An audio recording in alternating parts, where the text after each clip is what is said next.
देवी सरस्वती मेधां मे अश्विनामुखामाधत्ता ऊर्जस्वती पयसा पिन्वमना सामां मेधा सुप्रतीकाजुषन्ताम् मयि मेधां मयि प्रजां मयि यज्ञस्तेजो दधातु मयि मेधां मयि प्रजां मयीन्द्र इन्द्रियं दधातु मयि मेधां मयि प्रजां मयि सूर्यो भ्राजो दधातु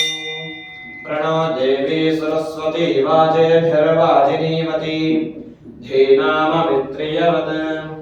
वाग्देव्यै च विद्महे ब्रह्मपत्न्यै च धीमहि प्रचोदयात्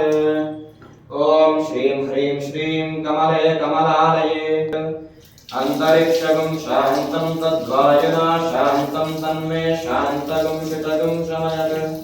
द्यौः शान्ता सादित्येन शान्ता सा मे शान्ता शितगं शमयत् शान्तिरवान्तर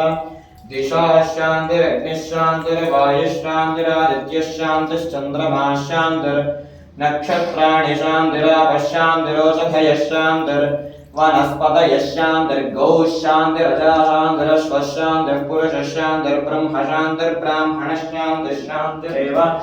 शान्तिः शान्तिर्मे अस्तु शान्तिः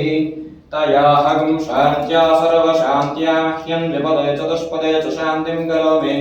शान्तिर्मे अस्तु शान्तिः सहना भवतु सहनौ भुनक्तु सह वीर्यं करवावहै तेजस्विनावधीतमहै ॐ शान्तिः शान्तिः शान्तिः कालाभिषेकोऽस्तु अमृताभिषेको अस्तु सुवर्णाभिषेको अस्तु रत्नाभिषेको अस्तु